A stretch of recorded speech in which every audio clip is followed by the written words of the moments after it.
Napoleon basically beat Europe with the weapons and hardware he had accessible. Napoleon additionally enhanced the utilization of sectional developments. Through the utilization of divisional plans, Napoleon changed his technique from time to time. Forces now made out of separable parts that could meet up with the adversary alone until whatever is left of the armed force came up and offered them support. These units could be utilized as part of circling or flanking strategies, while on edge the division could be used to avoid hostile attacks.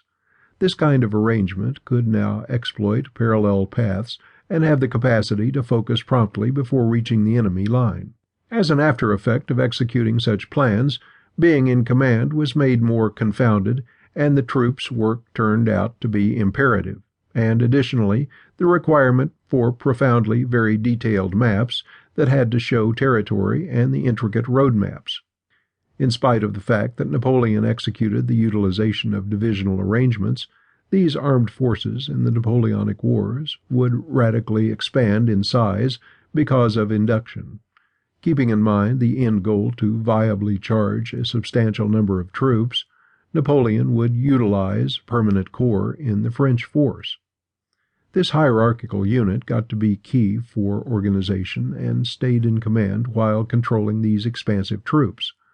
Their development would be used as the division, a joined arms association made up of the infantry, cannons, and mounted force. The mounted force would be in charge of directing surveillance for the whole corps and would likewise have its own divisional association inside of the corps. When he was confronting an adversary predominant in numbers, he would use the central position strategy in a bid to set the enemy camp into disarray and send them different directions, or at least make them operate from separate parts. Having done this, it would become easier for them to annihilate every single unit on its own, one after the other. Then again, when the French held prevalence in numbers, Napoleon would utilize a move of envelopment. By utilizing this strategy, Napoleon would catch his adversary's troops with a unit of his armed force, while the main part of his force would clear against the enemy lines of correspondence, keeping in mind the end goal to make sure that the enemy was not able to make any communication or link up with their base. The most important part of Napoleon's force was his infantry, who independently could use up to 2 or 3 weeks of essential preparation, which focused on the utilization of the bayonets. The Napoleonic troops were famous for their readiness, hard-headed assaults, and, in addition, the pace of their marching. This velocity and mobility framed the establishment of Napoleon's effective crusades, and was made conceivable by the absence of obstacles that was conveyed by the French troops, since they lived off the area.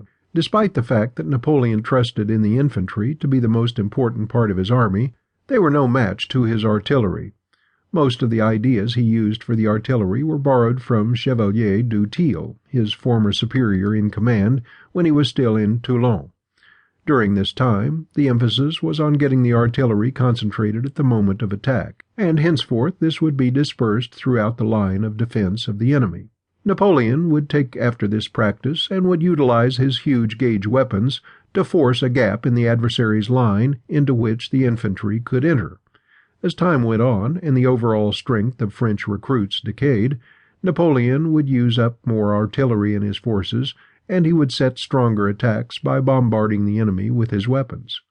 This made it easier for his forces to ease off, strengthening in their will while the artillery devastated the enemy. If need be, his rejuvenated forces would then pick up from where they had left and finish off the enemy.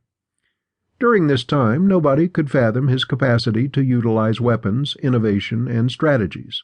Napoleon was not quite a bit of an innovative chap with respect to the use of military strategies, but instead a borrower from his instructors and what he encountered on the field of fight.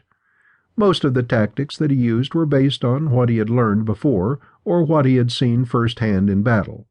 Therefore, his attacks were more practical than most of his adversaries would have expected. It would be the blend of Napoleon's reforms of war and the fact that the French country rallied behind his troops in the field that would have the best resonating effect on Europe and make him the champion of the French that he was.